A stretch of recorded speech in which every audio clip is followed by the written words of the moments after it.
Bem-vindo ao canal Encantaria de Rainha Bárbara. Eu sou mãe Gorete de Ançã e sou mineira.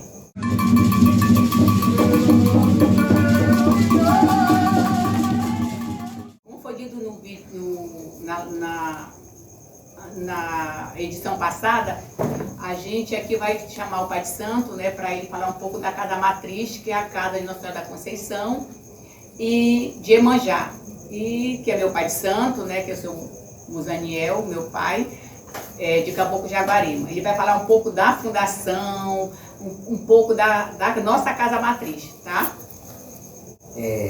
Como já foi apresentado aqui pela filha Gorete, eu sou Musaniel, mais conhecido como Pai Musa. Ela coloca como do Caboclo Jaguarema. Eu já me intitulo Musa de D. João, que fui preparado dentro dessa parte da religiosidade dos Vodou Gentil. Fui banhado para D. João e Rainha Dina. São meu senhor de toalha e minha senhora de toalha, né? Meu encantado que chefia a casa hoje é o turco Jaguarema, que tomou posse da casa depois do falecimento da minha avó, que quem governava a casa na linha Tapuia, na linha de Encantaria, era a Dona Mariana, que é a chefa dessa casa, que chefiou, construiu o terreiro, né? Essa casa ela foi fundada em 1965. E em 1965 ela foi fundada como Seara de Umbanda Glorioso São Sebastião. Porque naquele tempo não existia não tínhamos, a federação foi fundada depois, né? A Federação de Umbanda daqui Federação Espírita Umbandista foi fundada depois da nossa casa. A nossa casa, a primeira casa, foi fundada na Duque de Caxias, na Avenida Duque de Caxias. Lá que tinha foi montados os axés principais da casa. Nas mudanças, ela passou para Conselheiro Furtado, e da Conselheiro Furtado ela veio parar para cá, para o Castanheira, que era o entroncamento, né? Que era o bairro do entroncamento. E quando ela passa para Conselheiro, ela muda de nome, porque a minha avó veio para Belém como pajé, curadeira do interior. Ela é do município de Guatipuru, que era município de Primavera, e eu também nasci em Guatipuru, né? Sou nascido no Guatipuru. E ela veio para a capital, e aqui, como no passado não podia, os rituais eram perseguidos, ela não tinha como fundar a casa, falar sobre assunto de pagelança. Porque pagelança era tratado como, assim, como cuidava de pessoas, curava, casa de curador, tinha armador de rede, a pessoa vinha do interior, e era como se fosse um hospital que recrutava pessoas dentro da casa para curar as pessoas. E era a perseguição da polícia, e também a Faculdade de Medicina também proibia esse exercer da pagelança dentro do município. E com isso, ela já vem chegando para cá, já no final dessa perseguição, que estava fora, que as outras pessoas já haviam sido perseguidas pela polícia, pela medicina e tudo mais. E quando ela fundou a casa, ela fundou ainda como Seara de São Sebastião, mas depois ela deu obrigação, procurou uma pessoa que era mineiro, né?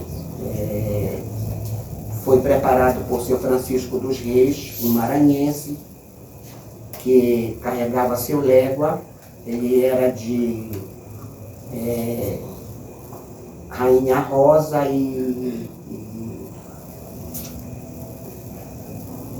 esqueci o nome do outro agora, do senhor dele, que era Pedro Angaço. E ele morava na Pedreira, e o meu pai de santo, que foi o que me iniciou, caiu na casa dele. Meu pai de santo também era pajé. Pajé também caiu só que morador aqui de Belém.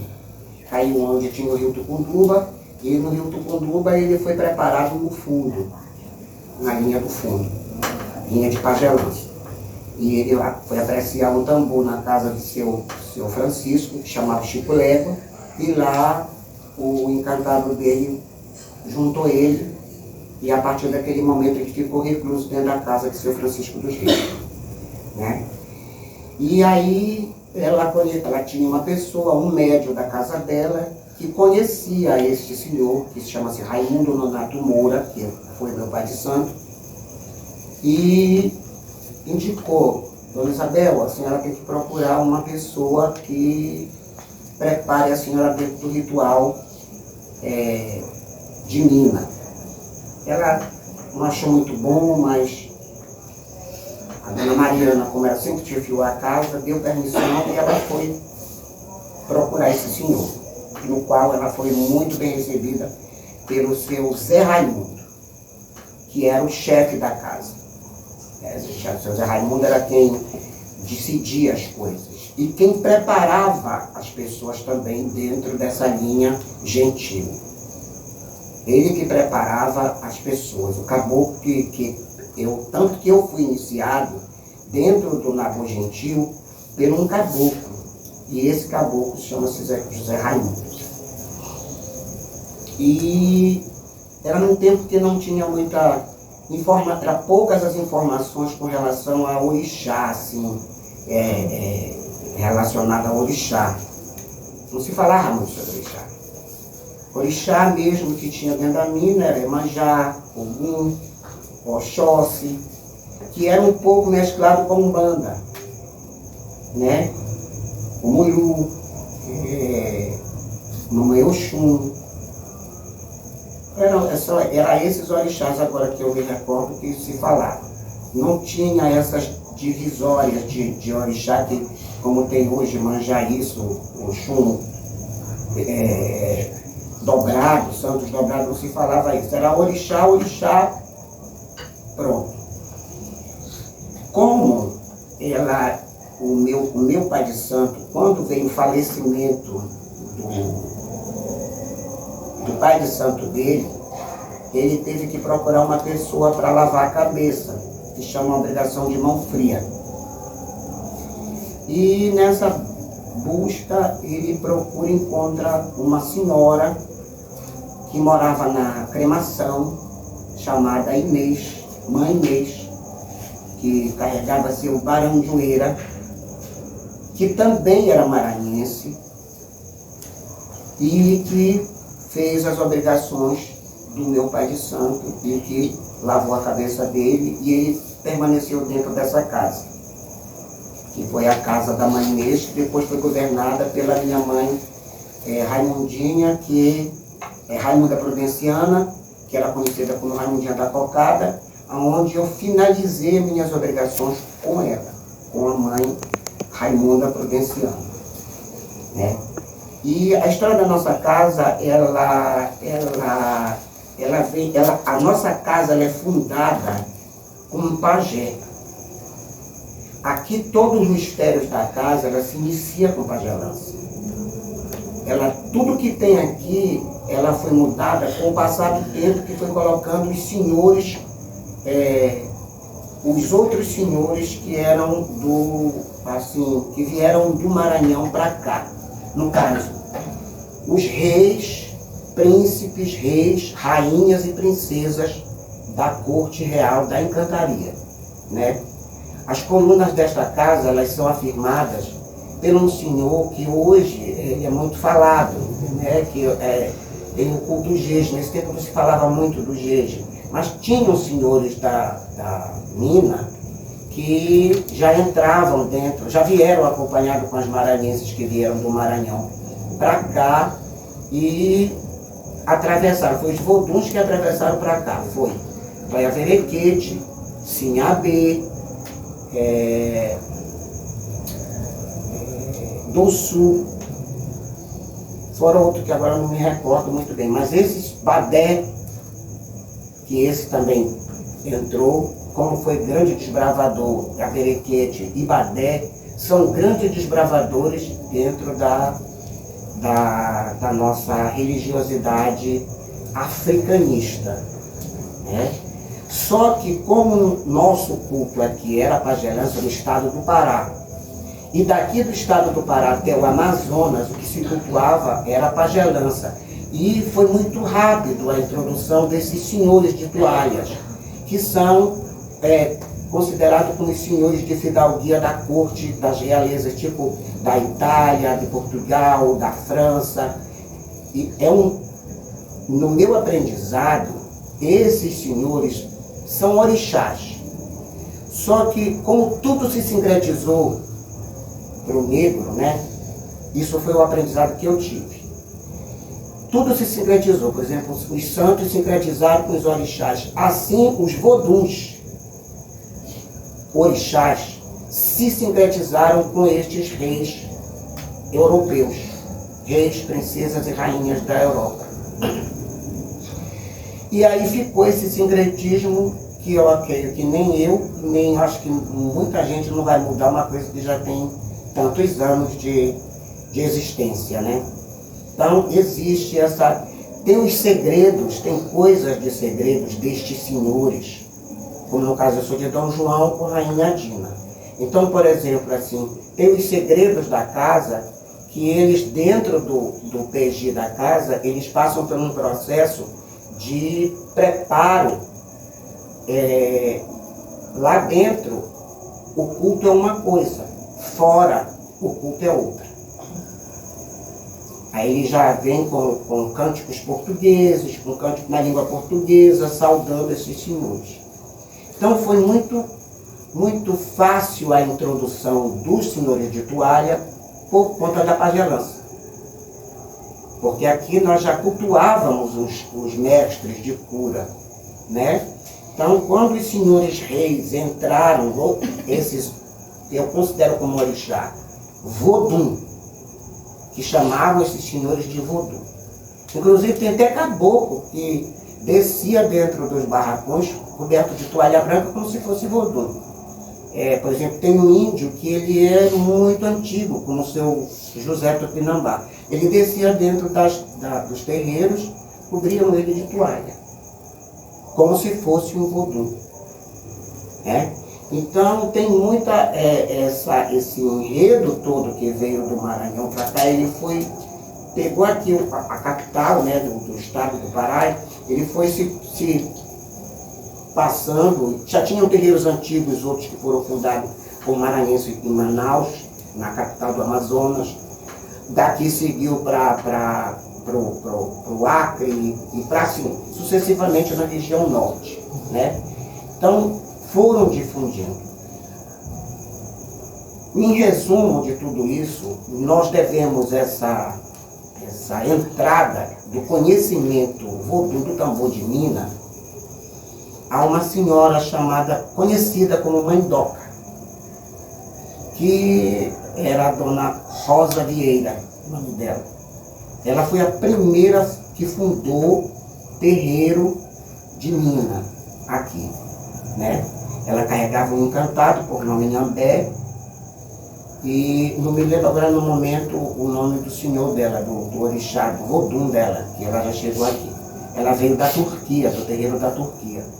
Então, por exemplo, ela foi uma das precursoras daqui. Fora que tem outra casa, que é uma casa que é de extrema importância para nós do Tambor de Mina aqui no estado do Pará, que é o Terreiro dos Irmãos, que foi comandado por Mãe Amélia, depois passou para a Mãe Luísa, que hoje já está muito idosa, e a filha dela assumiu o comando da casa. Entendeu? É um dos terreiros, hoje em peso, é o terreiro mais antigo do estado do Pará, é o Terreiro dos Irmãos. Então a gente rende obediência a esse terreiro, nós mineiros, paraenses, rendemos obediência a esse terreiro pelas fundadoras. A mãe Amélia assumiu no lugar de outras duas senhoras mães de santo que vieram do Maranhão e fundaram casa. Fora que teve outras pessoas, história contada pela minha mãe de santo, que depois que eu dei a obrigação para ela, ela me contou algumas coisas. Tinha uma outra pessoa que era do Xangô do Recife, que morou no Guamá, e ela se chamava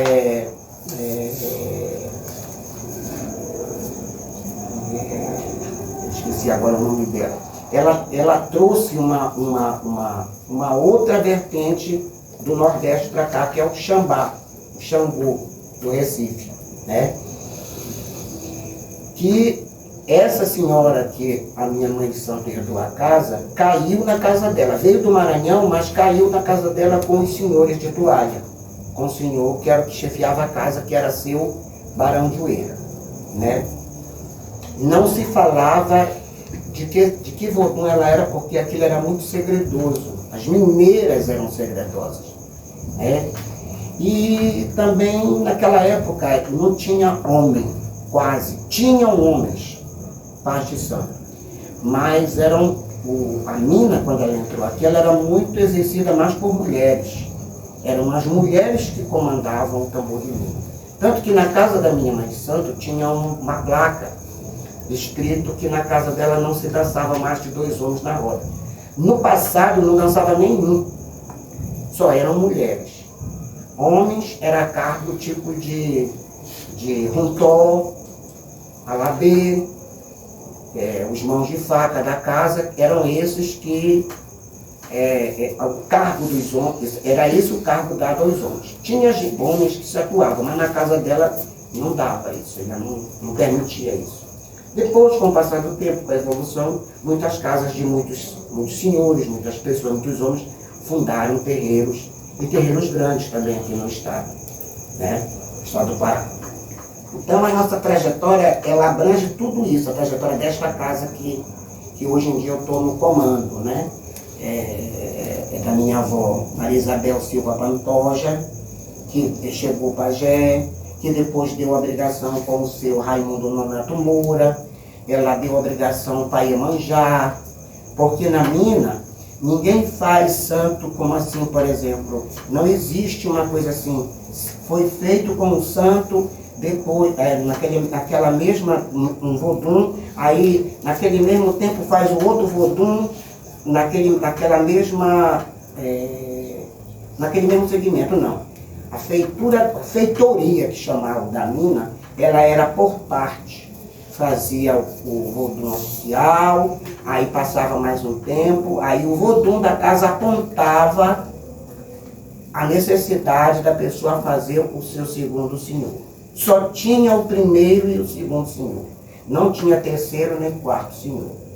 As outras coisas eram preparativo de fidalguia, que era, essa palavra fidalguia já nasceu agora, depois de um tempo que eu estou usando essa palavra, mas eram vodunços, que eram senhores brancos de toalha. Aí, eram aqueles representantes dos voduns, que eram africanos, né? Então, aqueles senhores representavam aquela energia dos voduns africanos, entendeu? Então, o preparativo era assim, era longo, ele passava muito tempo. Tanto que teve pessoas que se prepararam nos terreiros, mas nunca fundaram casa. Não tinha essa grande quantidade de casas abertas. Até porque era o santo, ou o guia da mãe de santo, o pai de santo, é que tinha que dizer se a pessoa tinha dom ou não para abrir casa. Não era todo mundo que era para governar uma casa, um terreiro. Então isso aí foi assim, uma coisa assim muito...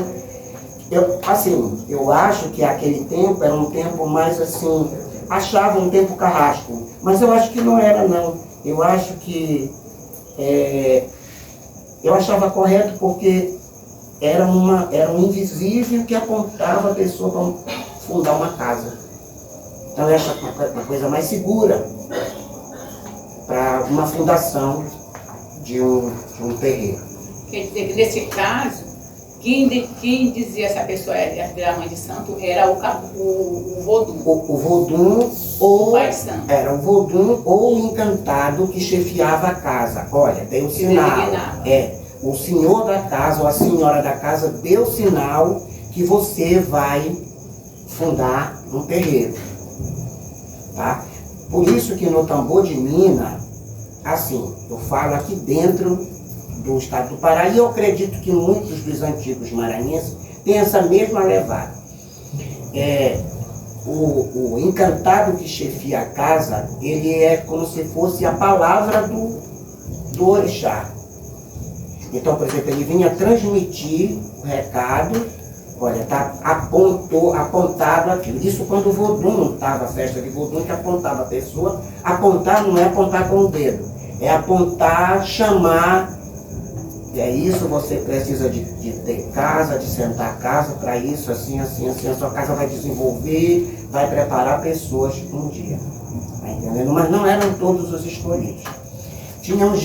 Teve pessoas na casa da minha mãe de santo que eram velhas, como a dona de Lourdes, assistiu à fundação do terreiro da mãe Inês, mas ela nunca foi apontada. Ela nunca foi apontada porque as mães de santo achavam que era uma coisa correta, que a pessoa tinha que ter uma moral equilibrada para governar uma casa. Entendeu? Então, como elas eram mulheres e elas honravam muito isso, e um momento delas, onde, por exemplo, as mulheres eram muito discriminadas, e elas se impunham quanto a feminilidade dentro dos terreiros. Entendeu? Então, por exemplo, assim, não é bom uma mulher que bebe muito, que farreia muito, chefiar uma casa. Então elas tinham que ter uma certa moral para comandar um centro espiritual, uma casa, entendeu? Isso era o passado. Né? Eu procuro, com a ajuda dos filhos de santo, da casa, ainda manter alguns padrões que eram dos antigos. Eu procuro ainda honrar isso ainda. Apesar de que, por exemplo, eu sou homem e na minha posição eu tenho que ter as minhas filhas mais velhas para comandarem junto comigo, porque nem de tudo eu posso. Por exemplo, a minha avó examinava tinha mulheres novas que tinham um ciclo menstrual e ela sabia, porque ela era mulher, conhecia quando a mulher estava menstruada ou não, para ir para a roda. Eu já na postura de homem, eu já não sei, eu já não tenho conhecimento. Ela examinava, sabia, você não vai entrar, você está menstruada. Ou olha a saia, sua nágua, está limpa, está engomada. Tá entendendo? Tem coisas que só são para mulher mesmo. Então, tanto que tem rodas em casa, de senhoras, das rainhas, princesas da casa, que eu saio da roda, eu e os meus filhos homens. Nós nos retiramos para deixar as mulheres tomar conta da roda do terreiro. Entendeu? Então é uma coisa assim, que eu ainda procuro ainda manter esse mesmo padrão do que eram das antigas pessoas. Sendo a Mina uma religião matriarcal, o senhor, como foi esse processo de assumir uma casa? Olha, eu não fui bem aceito. Eu não fui bem aceito, porque quando eu caí com 12 anos, né, dentro disso. Eu nasci dentro de um terreiro. Embora que fosse de pajé, mas eu nasci dentro de um terreiro. Só que eu já sabia, aliás, meus pais já sabiam que eu não ia ser pajé. Eu trabalho com pajelança, mas eu não sou feito na cura. Porque eu já tinha sido escolhido por Iemanjá para comandar a casa do Tambor de Minas. Só que quando Iemanjá me escolheu, as antigas da casa, elas torciam a boca. Elas não me aceitavam, mas eu era uma criança. Eu era uma criança e não tinha assim, não tinha discernimento de nada. Mas quando eu comecei a incorporar, que acabou, começou a me pegar e tudo, muitas se afastaram. Porque eu ia herdar uma casa que era puramente delas. Depois de uns anos que passaram, essas senhoras que se afastaram, elas voltaram, me procuraram. Só que, por respeito a Iemanjá, a tradição da casa, eu procurei conduzir isso de uma maneira assim, sem agressividade com as mulheres dentro da casa. Tanto que eu estou dizendo que eu dou privilégio, e é o real privilégio para as mulheres do lar. Mas eu enfrentei uma resistência. Tá entendendo? Porque como é que vai colocar, além de eu ser homem, menino, assim, criança, escolhido como criança, e eu já cheguei até ponto de, quando eu comecei a desenvolver, que além da dúvida se eu me atuava ou se eu não me atuava, porque tem uma coisa da mediunidade, que quando a gente está começando, porque eu tenho uma coisa comigo, quem incorpora não morre. Né? Tem flashes de acontecimentos quando a gente está manifestado com o guia. E eu ficava numa grande dúvida, porque eu disse assim, além de eu estar passando por a minha dúvida pessoal, de saber se eu me atuo ou não me atuo, eu ainda tenho que ficar ouvindo o que as senhoras mais velhas da casa tinham que me olhavam assim meio torto. Sai daí, menino, vem pra cá, menino.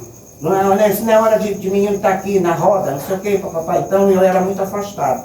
Então eu passei por esse tipo de coisa. Eu passei bem, uma exclusão mesmo bem grande. Mas isso não foi ruim.